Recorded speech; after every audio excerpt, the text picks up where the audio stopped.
So if this is the first video of mine that you are watching, my name is Anna Marie and welcome to my channel, but if it is not, welcome back. Today, as you can tell by the title and the thumbnail, I am going to be doing the bar and the bookcase tag. I have a drink right here beside me, and this means I am finally going to be putting the distilled in distilled reads.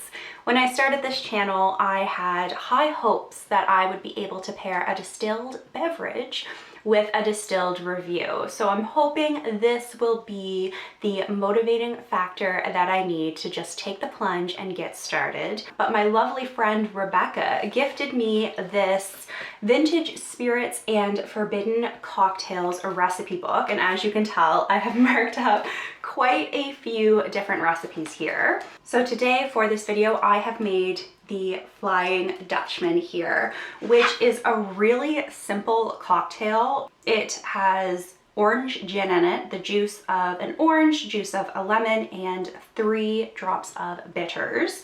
Now, the orange gin that I have is a blood orange gin, hence why mine is a little bit more potent of an orange, and I actually haven't tried this yet. So let's get my live reaction on camera.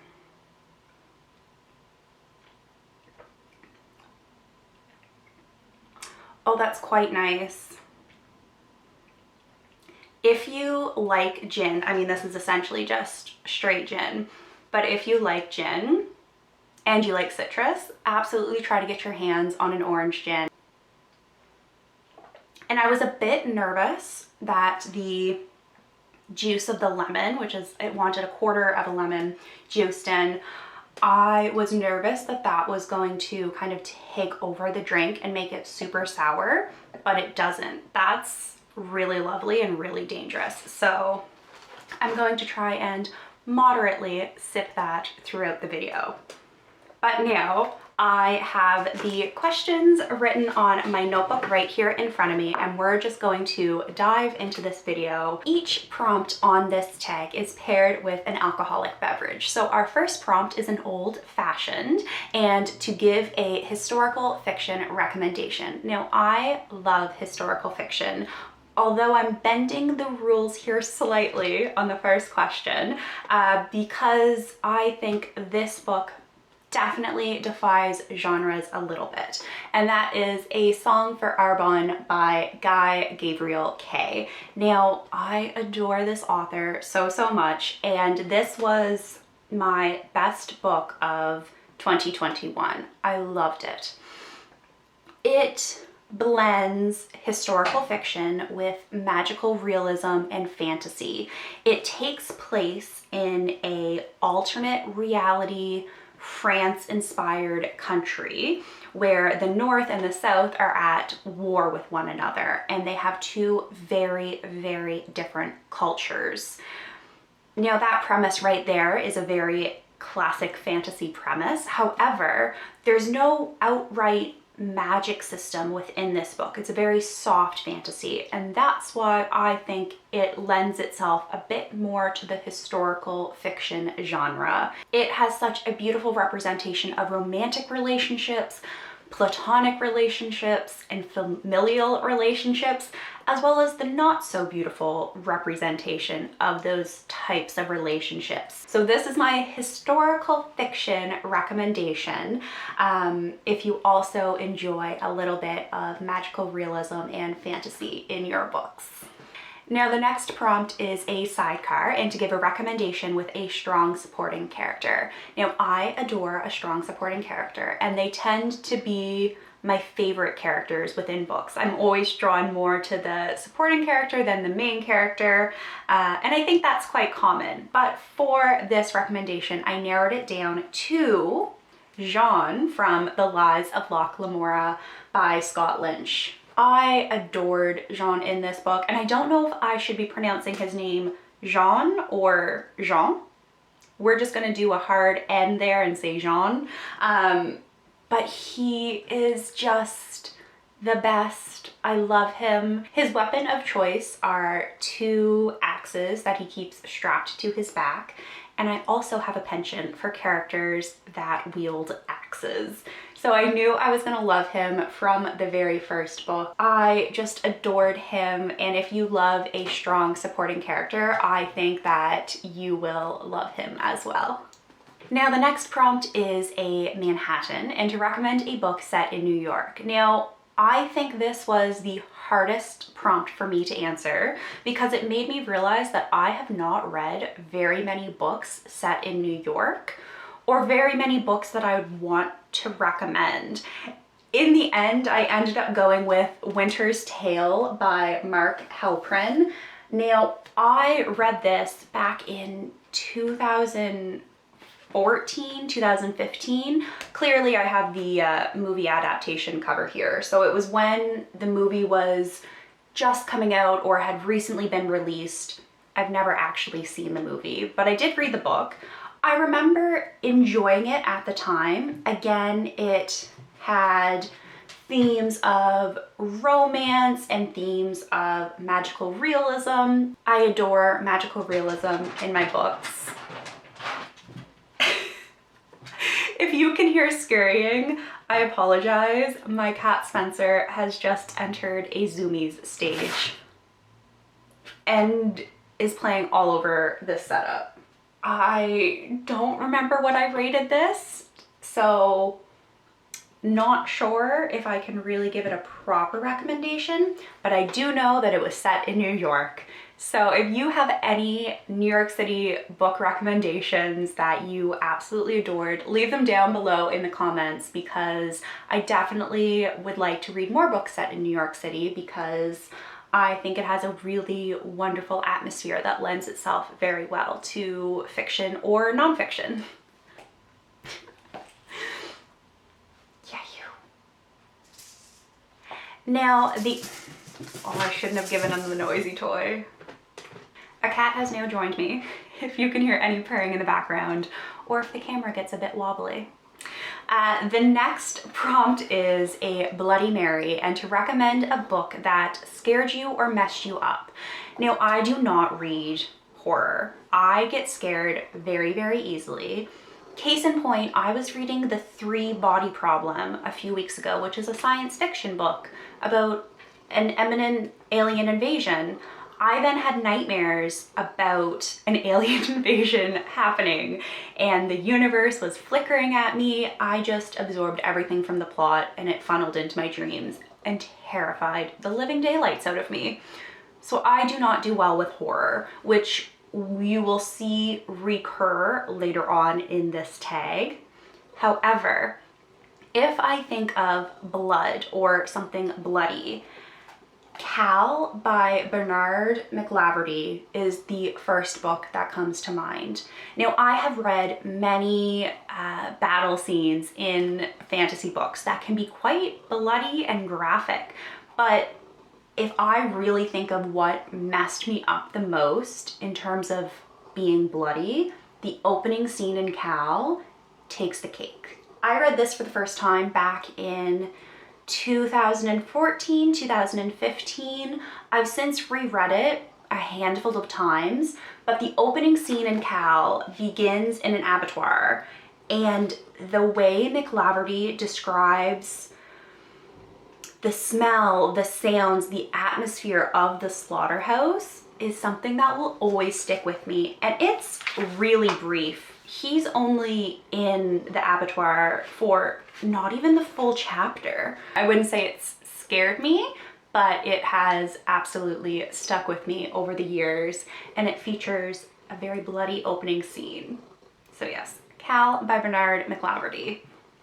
I feel as if I'm some sort of villain in a drama with a cat purring on my lap as I sip a cocktail, and I'm not mad at that. I'm okay with this. Now, the next prompt is a espresso martini and a book that kept you up all night reading. Now, I could recommend so many different titles for this prompt because I stay up late reading all the time. I have very little willpower in me past 11 p.m. However, when I thought a little bit harder about this, there was really no other option than to recommend The Dresden Files by Jim Butcher, and in particular, these two books. Now, back in 2020, Peace Talks, which is the 16th book in the Dresden Files series, was released in August, and that was known. Everyone was excited in the fandom because it had been a while since the previous book was published. And then I want to say like 2 months before this book came out, Butcher shared a video trailer promoting the book, and at the very end just dropped the bombshell that Battleground was being published the month after, which is the 17th book in the series. And I went crazy because it was so exciting. I understand why he released them back to back, because these two books take place over the course of 2 days. And the first book is just all about peace talks and trying to maintain the peace. And then the 17th book is just so much battle and so many things happening. And we're nearing or have reached the halfway point in the series now, so things are taking a turn. I purchased the ebook format of these first because I knew I needed the paperbacks on my shelf, but I also knew I needed to read them right away. And I waited until Battleground came out before I bought both of them together. And I'm so happy I did, because I started reading Peace Talks after Battleground came out. And then I think I finished it in one sitting at about 11 p.m. And I remember laying in bed with my e-reader just in my hand thinking, it can't end that way. And then I remembered I had the next book, and I didn't have any immediate priorities the next morning. So I just kept reading, and I read Battleground in one sitting and finished these two books at like 2 or 3 a.m. in the morning.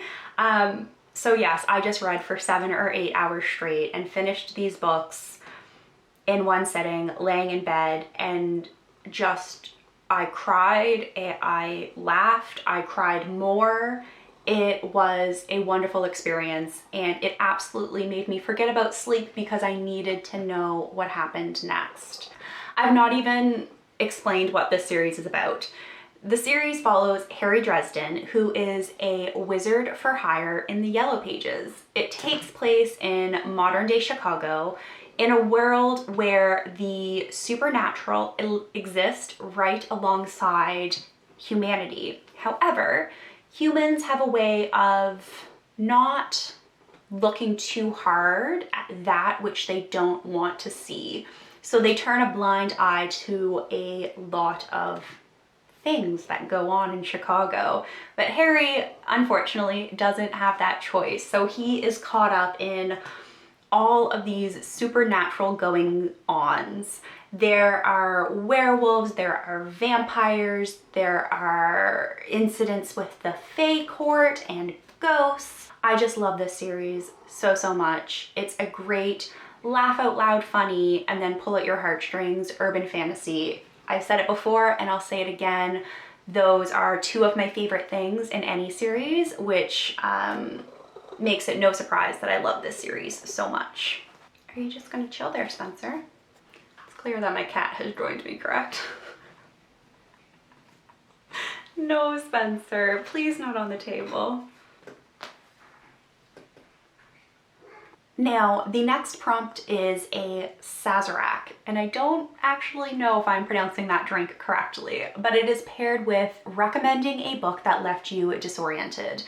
And for this one, I have to recommend The Binding by Bridget Collins, because the ending of this book made me immediately want to reread it, because there are events that come to light at the conclusion of the novel that then twist and change everything that's come before, and I adored this book.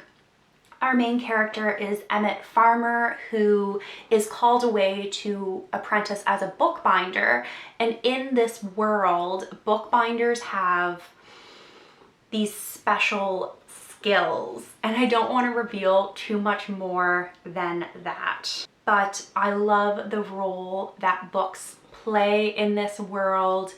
I adored Emmett and just wanted to give him the biggest hug, and the conclusion was so, so good. This, I would say, is, again, perhaps more magical realism than straight fantasy. This was such a good read and absolutely left me disoriented at the end, rethinking everything that I had read in the previous nearly 400 pages. 5-star read for me. I would definitely recommend that you read The Binding by Bridget Collins. The next prompt is a Long Island iced tea, and to recommend a book that is doing too much. And you get bonus points if the book succeeds in doing everything it tries to do. However, for me personally, the book I have selected for this prompt did not accomplish what it set out to do, and that is Small Game Hunting at the Local Coward Gun Club by Megan Gail Coles. Now, this book is set in St. John's, Newfoundland, over the course of one night, over the course of one snowstorm, but Coles tried to do a lot here. They were nominated for so many awards the year it came out, so they might have succeeded in what they set out to do for a lot of people. However, for me, things just didn't get explored enough because there wasn't the time, since everything was spread so thin. Coles tried to tackle racism, the treatment of the Indigenous population in Canada, rape, the trauma of rape, homelessness, infidelity, poverty. I read this book more than 2 years ago, and that is just what is coming to the forefront of my mind, so I'm sure I am missing some. However, if you choose to read this, absolutely check out the content warnings. There is a really graphic rape scene that took place in this book, and I just think those are so many really serious issues that should be treated delicately and explored properly. And I don't think the significance of those events really shone through in this book.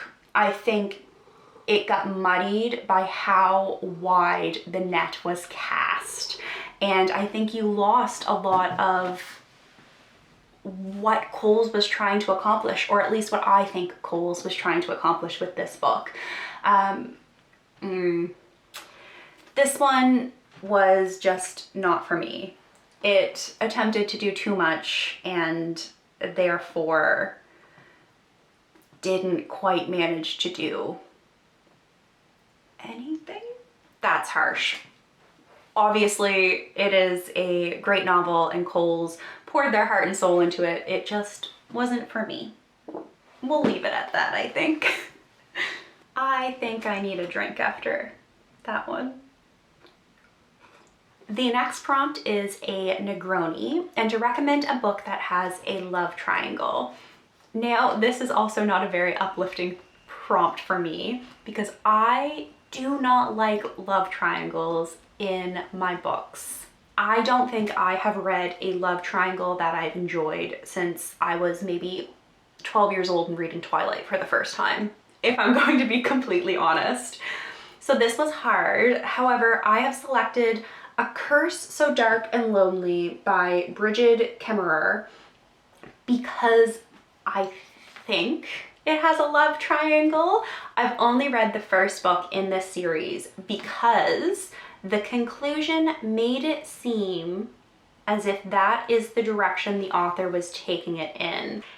And that really turned me off from this book. Clearly, I haven't read the next one, and I think I read this back in 2019, so it has been a while. And I just have no inclination to read about love triangles. I enjoyed this book here. It's a Beauty and the Beast retelling, which is something that I love, and it's a young adult fantasy. However, yeah, that end scene that made me question whether a love triangle was going to develop really soured the book overall for me, and I haven't continued with the series. If you have read it, let me know if there is no love triangle, because then I would love to continue on with the series. However, if there is, then I think I'm content to just leave it at this one book. So I don't know if this book here delivers on this prompt of containing a love triangle, but it's the best option I have on my shelves because it's really just not something that I personally am drawn to. The next prompt is a bay breeze, and to recommend a book that has a light, chill, or heartwarming vibe to it. And for this prompt, I had to recommend the Blackthorn Key series by Kevin Sands. This series would have also worked really well for the strong supporting character prompt because Christopher, our main character, is always getting into trouble, and Tom, his best friend, is always there to help him out as much as possible. And I just love this series. It definitely has made me cry. However, overall, it still has a really heartwarming, light vibe to it. It is a middle grade series, and it is, again, historical fiction with a little bit of a magical realism twist, and it takes place in the 17th century in London. And I have only read the first 2 books in the series, but I find them such comforting reads that this may be preemptive, but I think it might be my newest favorite middle grade series, or maybe my favorite middle grade series ever. That is how much I love these characters. They're so entertaining, and if you need something light and heartwarming that is just going to make you feel all warm and fuzzy inside, I would definitely recommend the Blackthorn Key series because I adore this series now. The penultimate prompt is a dark and stormy, which is a drink I really enjoy, and it is paired with a dark, chilling, and or menacing recommendation, which is not something that I enjoy reading because, again, I don't like horror all that much. However, when I took a look at my bookshelves and I thought about how I could apply this prompt, one book in particular really jumped out at me, and that is Wuthering Heights by Emily Brontë. This book is so dark and stormy, and when you stop to think about it, it is also incredibly menacing. You have an extremely isolated setting with these 2 households on the English moors. You have a lot of pathetic fallacy with the weather that makes it quite literally a stormy read, and you have 2 very dark characters in Heathcliff and Catherine and their devotion and obsession with one another. I love Wuthering Heights. It's one of those classics that has stuck with me through the years and one that I would always recommend. So if you're looking for a dark and stormy read that is also classic, I would recommend Wuthering Heights, and I don't think that you will be disappointed. Now, the final prompt in the bar and the bookcase tag is a martini paired with a classic recommendation.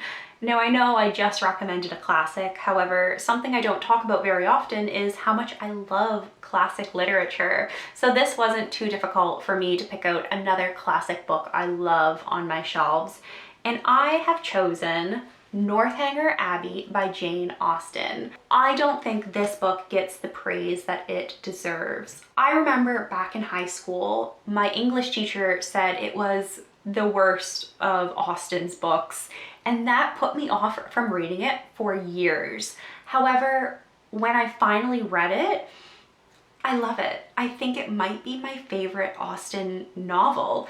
It has a very different vibe to it. And I love the satirical take that Austen takes in this book on Gothic literature. And I think that is either a love or hate thing. I found it to be super approachable. If you are someone who is intimidated by classic lit, I would recommend Northanger Abbey because it doesn't take itself seriously. Its whole premise is to poke fun at what is popular at the time. Again, I don't think that Northanger Abbey gets the praise that it is so well deserved of. So if you are looking for a classic, I would love to recommend this book by Jane Austen. And that is the final question in the bar and the bookcase tag. I hope that you have found perhaps a new recommendation based off the books that I have gone through. I really enjoyed this tag. It made me look at my shelves in a new light, and I think the books that I ended up pulling are actually a pretty good synopsis of what I like to read. It's a little bit varied, although it tends to lean towards the magical realism fantasy genres. Thank you very much for watching this video. I will link the original tag video down below by The Bar and the Bookcase so that you can check that one out if you haven't already seen it. And I will be back very soon with a new video. Bye for now.